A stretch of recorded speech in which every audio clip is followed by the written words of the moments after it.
로마서를 우리가 함께 이렇게 나누고 있는데요. 오늘 본문의 말씀은 사람이 하나님을 떠날 때,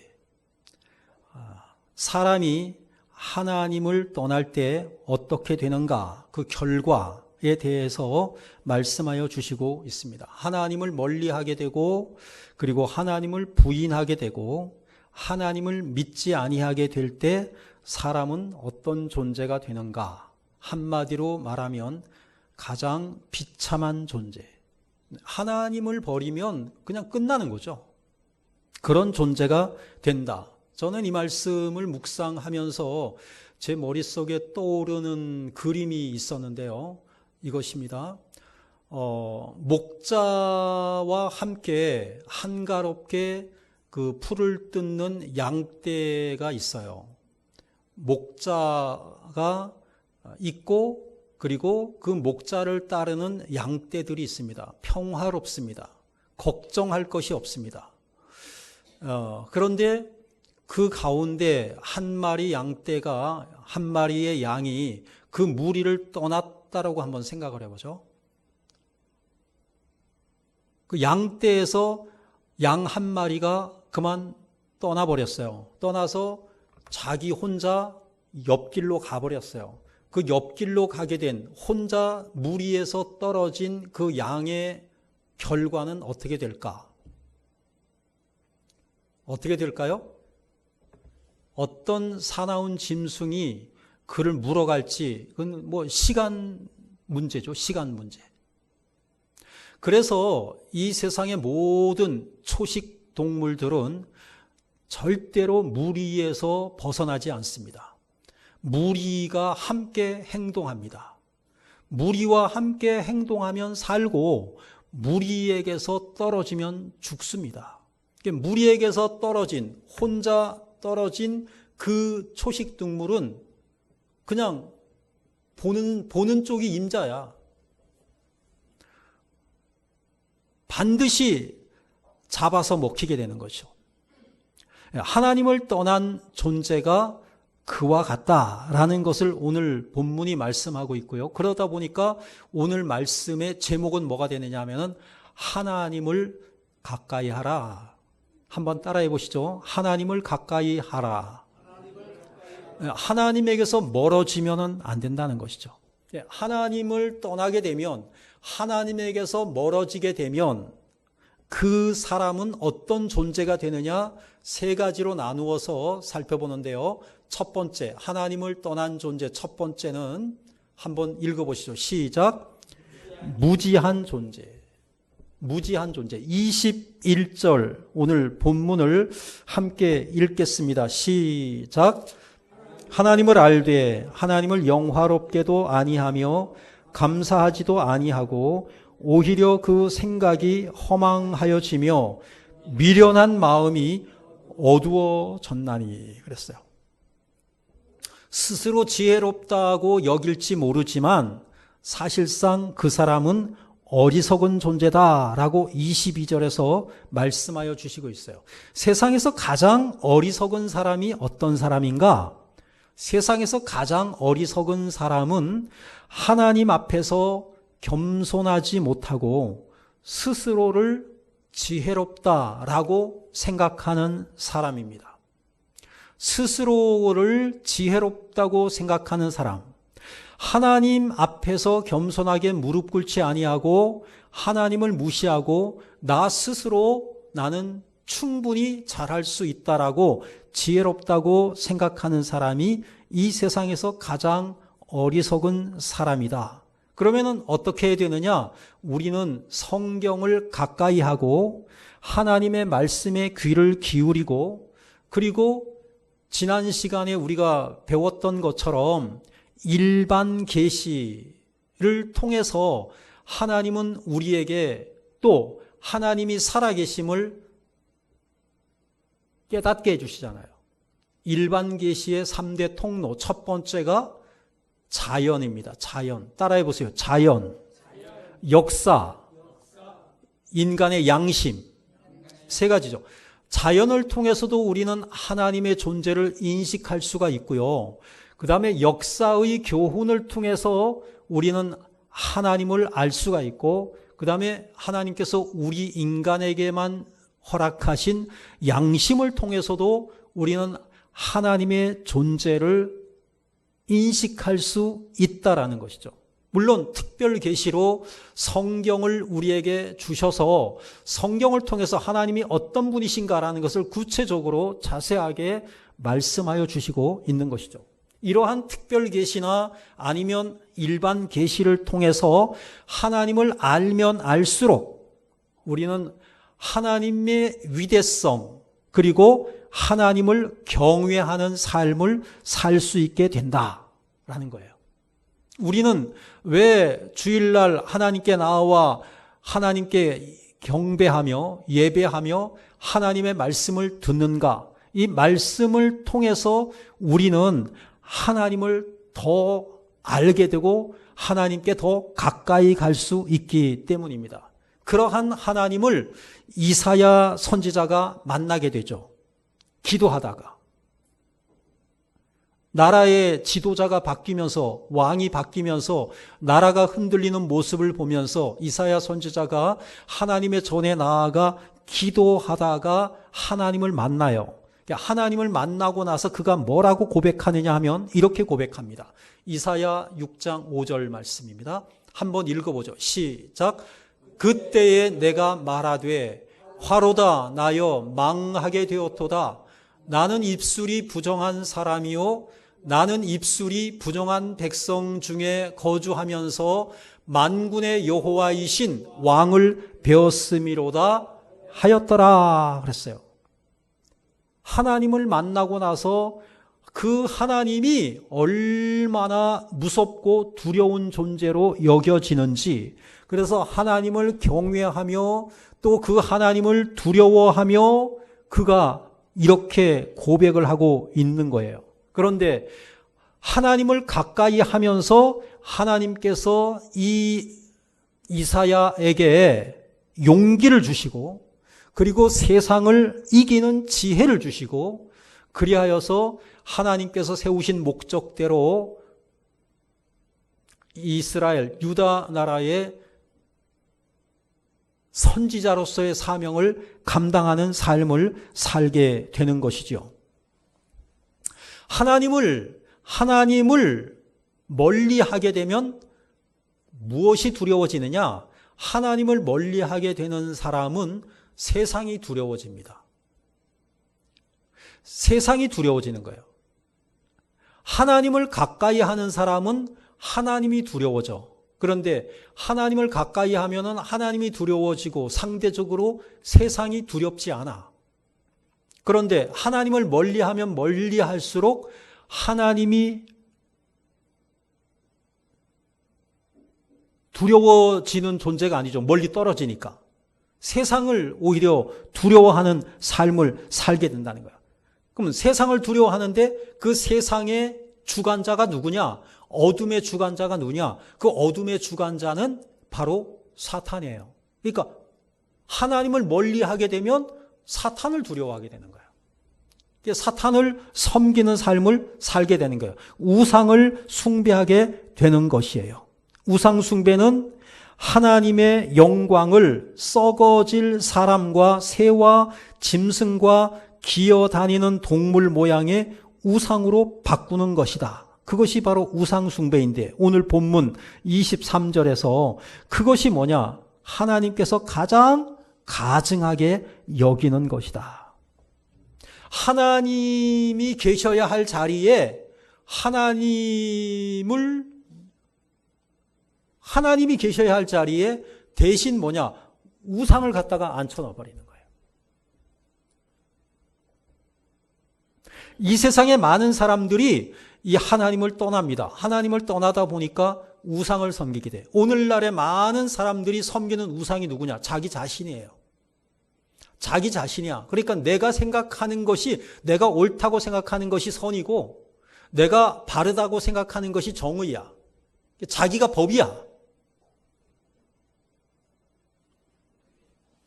그것을 우리는 뭐라고 얘기하냐면 자기 우상화에 빠진 인생이라고 이야기를 하는 것입니다. 하나님의 때를 기다려야 되는데 많은 사람들이 하나님의 때를 기다리지를 못해요. 그래서 하나님께 기도합니다. 기도하는데 응답이 없네? 응답이 없어.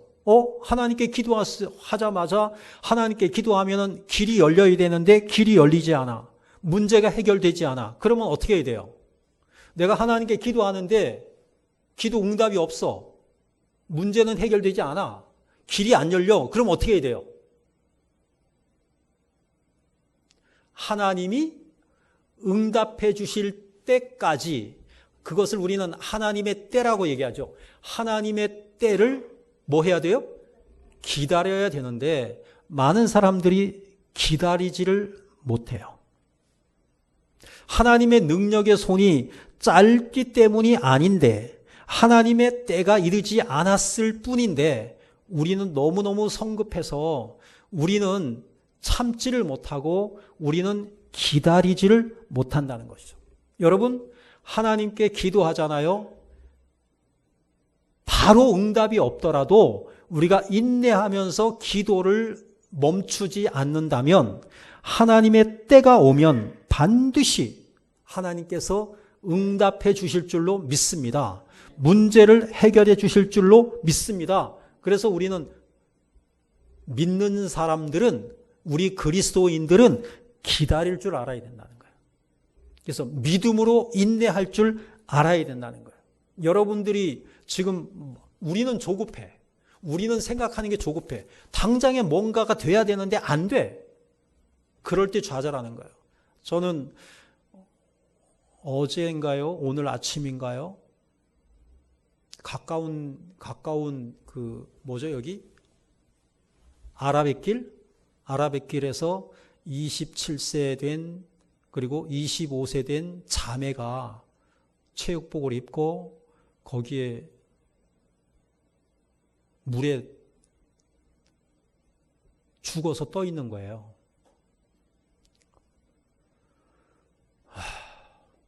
너무 가깝잖아요. 다남교니까. 늘 우리 있는 데서 가장 가까운 곳이에요. 20대잖아요. 20대. 그 20대인데 뭔가에 좌절 안 가겠죠. 무슨 일이 있었겠지. 그런데 그렇다고 해서 그 자매가 그렇게 물에다가 몸을 던질 필요가 있을까? 많은 사람들이 인내하지를 못해요. 그래서 쉽게 좌절하고 쉽게 포기해버린단 말이죠. 여러분들, 포기하지 마세요. 인생이 그렇게 허망하게 그만 끝내버려야 할 그런 인생이 아니에요. 하나님께서 우리에게 허락하신 인생은 2번 주어지지 않는다니까요. 1번밖에 없다니까요. 그러면 하나님께서 우리를 이 땅에 존재하게 하셨으면 나를 통해서 하나님께서 원하시는 게 있단 말이에요. 뭔가 있어. 그렇다면 우리가 기다려야지. 인내해야지. 기도해야지. 소망을 버리지 말아야지. 그런데 그런 소문들이, 그런 소식들이 들릴 때마다 너무너무 안타까운 것이에요. 기도가 끝나자마자 기도를 끝내고 눈 뜨자마자 하나님께서 응답해 주신다고 생각하지 말라니까요. 하나님이 응답하실 하나님의 때가 있어요. 사람의 때와 하나님의 때가 같아요, 달라요? 달라요. 그러면 우리는 뭘 배워야 되냐? 기다리는 법을 배워야 된단 말이에요. 하나님은 조급하지 않아요. 근데 우리는 조급해. 근데 하나님이 조급하지 않으신 것처럼 우리도 좀 느긋하게 마음의 여유를 가지고 기다릴 줄 알아야 된다는 거예요. 하나님은 우리에게 때가 되면 마음껏 부어주실 거예요. 우리에게 마음껏 막 부어주실 거예요. 근데 아직 그 때가 이르지 않았을 뿐이에요. 하나님께서 언제 응답해 주실지 모르지만 우리가 인내하고 참고 기도하면서 기다린다면 하나님께서 정말로 놀랍도록 우리에게 응답해 주실 때가 있을 줄로 믿습니다. 이걸 모르니까 사람들이 좌절하는 거예요. 그 다음에 하나님을 떠나고 하나님을 멀리하게 되면 우리는 어떤 존재가 되느냐? 첫 번째는 무지한 존재, 두 번째는 뭐예요? 버려진 존재가 된다는 거죠. 무슨 존재? 버려진 존재. 오늘 본문에 1장 24절을 한번 읽어보죠. 24절 시작. 그러므로 하나님께서 그들을 마음의 정욕대로 더러움에 내버려 두사 그들의 몸을 서로 욕되게 하게 하셨으니 내버려 두셨다. 그렇게 정욕대로 내버려 두셨다라고 말씀하고 있고요. 26절에서는 뭐냐? 부끄러운 욕심에 내버려 두셨다. 여기서도 내버려 두셨다라고 말씀하여 주시고 있고요. 그 다음에 28절을 가게 되면 거기서는 뭐냐면은 그들이 마음에 하나님 두기를 싫어하며 하나님께서 그들을 그 상실한 마음대로 또 내버려 두셨다. 이렇게 내버려 두사, 내버려 두사, 내버려 두사 세 번씩이나 반복하고 있는데요. 이 하나님께서 인간에게 행하시는 가장 무서운 심판이 뭐냐? 가장 무서운 심판이 뭐냐면 그냥 하나님이 그냥 내버려 두시는 것. 그냥 몰라라 하는 것. 여러분 어린아이가 있어요. 여기 어린아이가 있는데 그 부모가 그 아이를 내버려 두면 그 아이는 어떻게 되겠어요? 부모가 몰라라 하고 내버려 두면 그 아이는 살 수 있어요, 없어요? 죽는 거예요. 일전에 젊은 아기 엄마 아빠가 자기 자식을 돌보지 아니하고 나가 친구들하고 술 마셔 밤새도록 게임해. 그리고 들어와 보니까 죽어 있어요.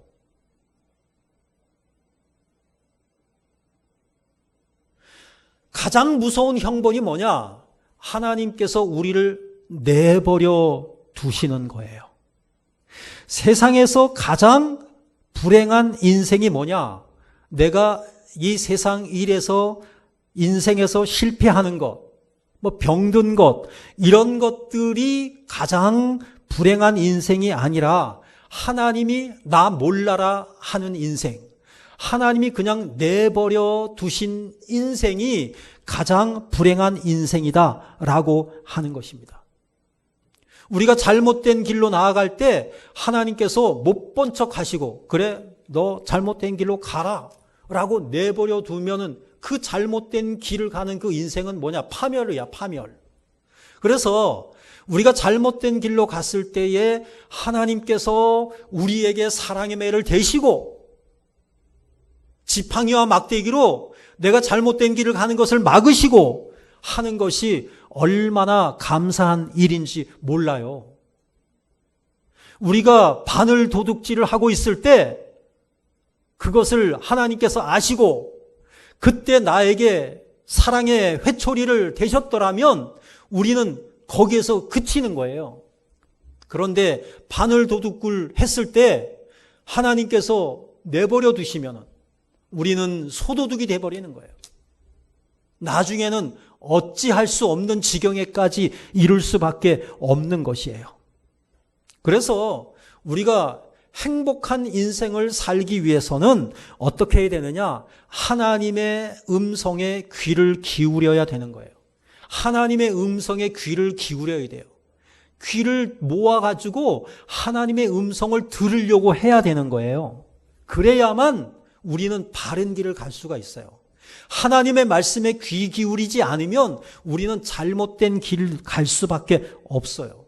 화재 경보가 울렸는데 화재 경보가 울렸으면은 그 경보 소리를 듣고 빨리 내가 그 자리를 피해야 되는데 화재 경보기가 울렸는데 내가 딴 데 정신이 팔려가지고 그 자리를 피하지 않으면은 화마를 벗어날 수가 없는 것하고 똑같은 것이에요. 하나님 나를 버려두지 마시고 오늘도 나와 함께 하옵소서, 나를 지켜주옵소서, 이와 같은 기도가 우리에게 있어야 할 줄로 믿습니다. 아멘. 그 다음에 세 번째입니다. 하나님을 떠난 인생. 하나님을 가까이 하지 아니하고 하나님을 멀리하는 그 인생의 그 결과는 어떻게 되느냐? 세 번째입니다. 더러운 존재가 된다는 거예요. 무지한 존재, 버려진 존재. 세 번째는 더러운 존재가 된다는 거예요. 27절, 28절을 읽겠습니다. 본문 26, 27 시작. 이 때문에 하나님께서 그들을 부끄러운 욕심에 내버려 두셨으니 곧 그들의 여자들도 순리대로 쓸 것을 바꾸어 영리로 쓰며 그와 같이 남자들도 순리대로 여자 쓰기를 버리고 서로 향하여 음욕이 불일듯 하며 남자가 남자와 더불어 부끄러운 일을 행하여 그들의 그릇됨에 상당한 보응을 그들 자신이 받았느니라 그랬어요. 하나님을 떠난 사람들은 부끄러운 욕심에 내버려 두시면 음행에 빠지고 된다는 거예요. 그래서 동성연애까지도 추구하게 된다. 음행. 성경에서 가장 나쁜 죄 중에 하나로 여겨지는 그 음행. 그것이 하나님께서 금하신 것인데 하나님께서 기뻐하시지 않는 것인데 오늘 본문을 보니까 하나님을 멀리하게 되고 하나님의 말씀을 무시하게 되면 이렇게 될 수 있다는 거예요. 그래서 고린도전서 6장 15절에 이런 말씀이 있어요. 한번 읽어보죠. 시작.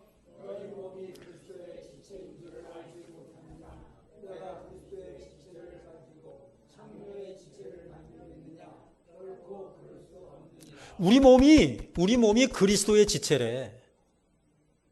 머리가 주님이시잖아요. 우리는 몸이란 말이에요. 주님의 몸이야. 주님의 몸. 그러니까 그리스도의 지체야. 그런데 이 그리스도의 지체가 창녀의 지체가 될 수 있냐? 그래서는 안 된다라고 하는 거예요. 더럽히면 되겠느냐? 더럽히면 안 된다. 성도의 몸은 그리스도의 지체이니까 당연히 거룩한 성전이라는 거예요. 거룩한 성전. 그런데 그 음행은 뭐냐? 거룩한 성전을 더럽히는 죄다라고 성경은 우리들에게 단언을 하고 있어요. 단언을 하고 있어. 그런데 아니래. 자꾸 아니래. 인권을 인정을 해줘야 된대.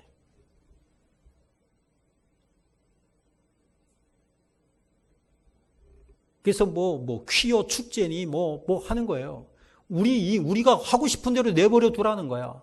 하나님이 금하셨는데 우리는 그렇게 하고 싶다는 거야. 내가 하는데 왜 너희들이 못하게 하느냐 이거야.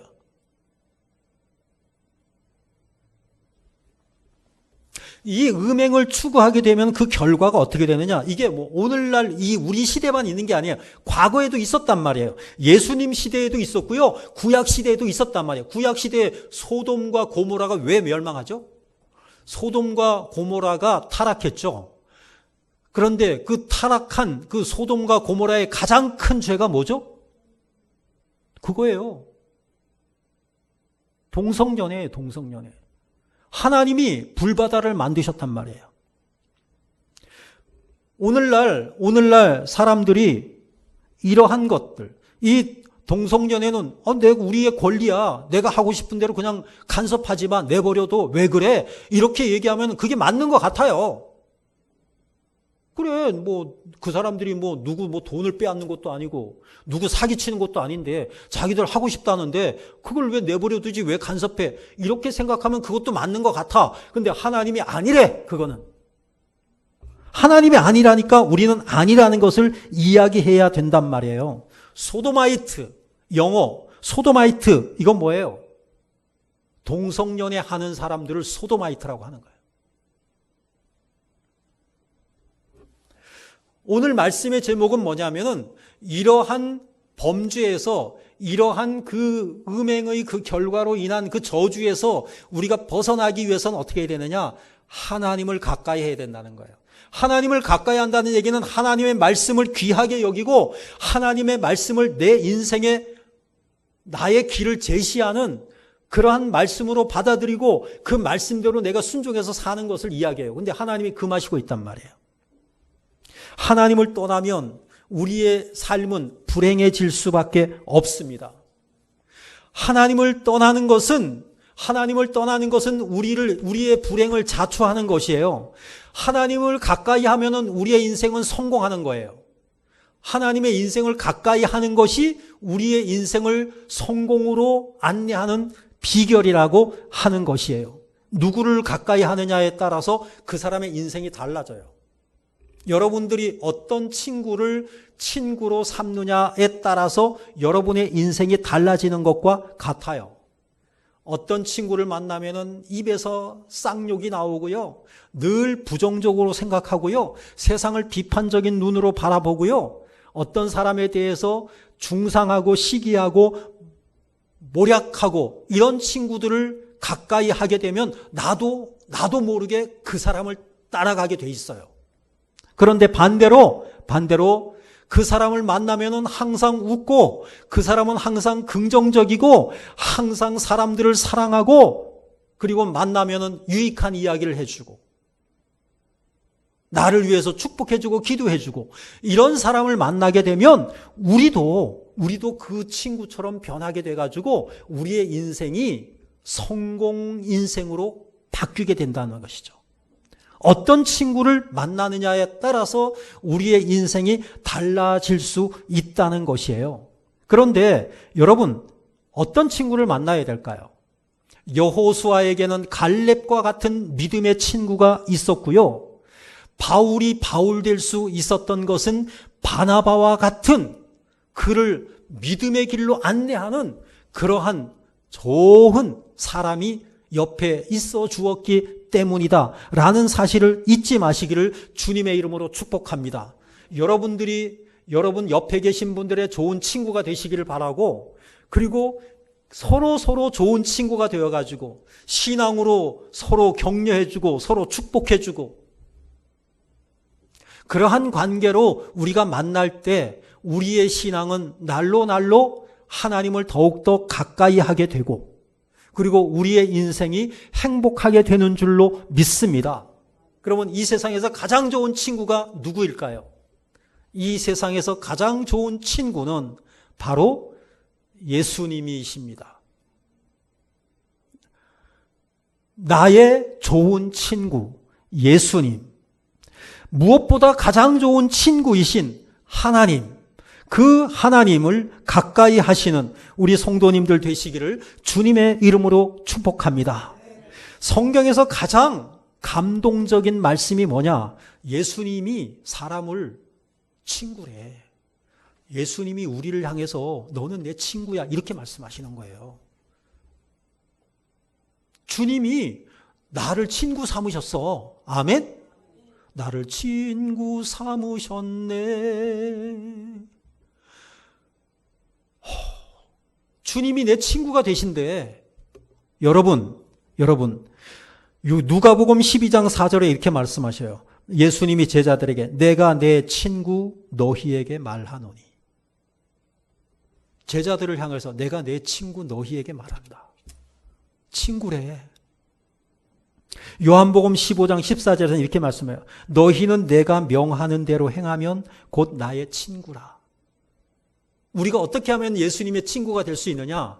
예수님 말씀하신 대로 살면, 주님이 말씀하시는 대로 우리가 지켜서 행하면 우리는 주님의 친구라는 거예요. 아멘? 여러분들이 하나님 말씀을 가까이 하고 하나님의 말씀을 듣고 하나님 말씀을 지키는 그러한 삶을 살잖아요. 그러면 주님이 우리를 친구로 삼아 주신대. 찬송가에도 있잖아요. 죄짐 맡은 우리 구주 어찌 좋은 친구인지. 아멘? 주님이 우리의 친구인데 너무너무 좋은 친구예요. 여러분, 친구를 맺어야 되는데 예수님을 최고의 친구로 여러분들이 삼으시기를 주님의 이름으로 축복합니다. 예수님에 대한 깊은 경외심도 필요해요. 예수님을 경외심은 뭐냐면 두려워하는 마음이 있어야 돼요. 주님에 대한 두려운 마음도 있어야 되지만 한편으로는 뭐냐? 예수님을 이 세상에서 가장 가까운 친구와 같은 분으로도 여러분들이 모실 수가 있어야 되는 것이에요. 그래서 여러분 하루 24시간 여러분을 떠나지 아니하시고 우리와 함께 하시는 분, 그분이 바로 예수님이셔요. 지금 아무도 없어? 나 혼자 길을 가고 있어? 나 혼자 길 가는 거 아니에요. 주님이 동행하고 계시는 거예요. 할렐루야? 나 혼자 운전하고 있다고요? 주님이 옆에서 나와 함께 하시는 줄로 믿으시기를 주님의 이름으로 축복합니다. 그래서 그 주님과 대화하면서 가는 거예요. 그 대화가 기도야. 주님이 가장 가까운 친구인 거예요.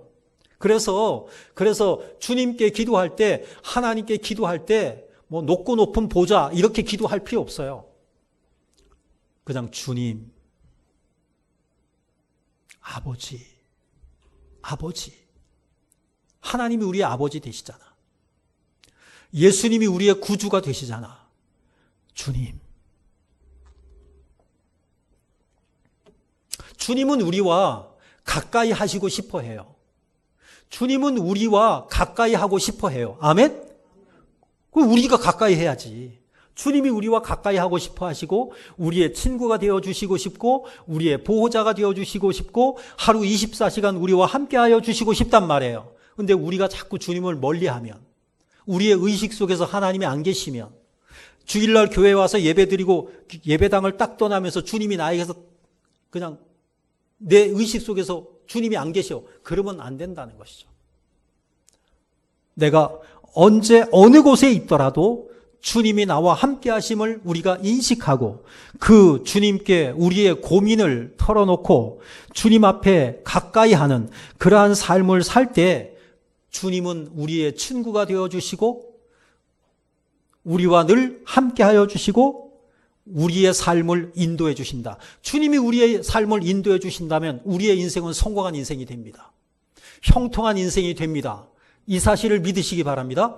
주님이 나와 가장 가까이 하면 다른 것들은 일시적으로 실패할 수도 있고 내가 원하는 대로 안 될 수도 있지만 걱정할 필요가 없어요. 왜? 때가 되면, 따라해 보세요. 때가 되면 하나님께서 나를 높이실 것이고 나의 기도에 응답해 주실 것이고, 아멘? 그렇게 해 주신다는 거예요. 그러니까 지금 뭐 내가 원하는 대로 뭐가 안 됐다고 해서 좌절하지 마세요. 그걸로 인해서 잠 못 이루지 마세요. 주님께 맡기세요. 주님이 함께 해 주실 줄로 믿습니다. 하나님이 여러분에게 필요한 거 다 알고 계시고요. 하나님은 뭐냐면은 우리의 필요한 그것을 우리에게 주시기 위한 하나님께서 가장 적절하신 때가 아직 이르지 않았기 때문인 줄로 믿으시고 주님을 더욱더 가까이 하고 주님께 더욱더 기도하는, 그래서 나의 인생을 주님께 맡겨드리는 그러한 삶을 사시기를 주님의 이름으로 축복합니다. 내 인생의 주인은 내가 아니라 주님이셔요. 그래서 주님이신 거예요. 주님이 내 인생의 주인이시기 때문에 우리는 예수님을 주님이라고 이야기하는 것이에요. 그래서 그 주님을 영원토록 가까이 하시고 떠나지 아니하시는 복된 성도의 삶을 사시기를 주님의 이름으로 축복합니다. 기도합니다. 할렐루야. 하나님 아버지, 은혜를 감사드립니다. 여호수아가 될 수 있었던 것은 갈렙과 같은 믿음의 친구가 있었기 때문입니다. 바울이 하나님께 귀하게 쓰임받을 수 있었던 위대한 사도가 될 수 있었던 것은 그를 늘 옆에서 격려해주고 함께 해주었던 바나바와 같은 좋은 친구가 있었기 때문입니다. 사랑의 아버지 하나님, 우리의 가장 친한 친구는 바로 주님이십니다. 주님을 가까이 하게 하여 주시옵소서. 주님을 가까이 하며 주님과 동행하며 주님께 기도하며 주님께 우리의 인생을 맡기는 우리 모든 성도들 다 되게 하옵소서. 우리의 인생을 선한 길로 인도하시며 하나님의 때가 되었을 때 하나님께서 우리에게 마음껏 복 주시는 그날을 우리가 인내하면서 기다리는 우리 성도들 되게 하옵소서. 주 예수 그리스도의 이름으로 기도하옵나이다. 아멘.